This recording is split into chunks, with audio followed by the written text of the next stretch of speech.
ایران کے آئین کے مطابق نئے سپریم لیڈر کا انتخاب مجلس خبرگان رہبری کرتی ہے، یعنی ایک خاص شیعہ علماء پر مشتمل باڈی جو فیصلہ کرتی ہے کہ کون سپریم لیڈر بنے گا۔ یہ عمل مستقل طور پر خامنئی کی شہادت کے بعد شروع ہونا ہے۔ سوشل میڈیا پر گردش کرتی خبر کہ علی نجرانی کو سپریم لیڈر بنایا گیا ہے، یہ خبر غلط ہے۔ ان کو رسمی طور پر نیا سپریم لیڈر نامزد نہیں کیا گیا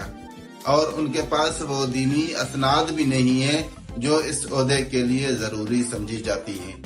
مگر وہ ایک اہم عبوری قائد یا بحران مینیجر کے طور پر سامنے آ سکتے ہیں،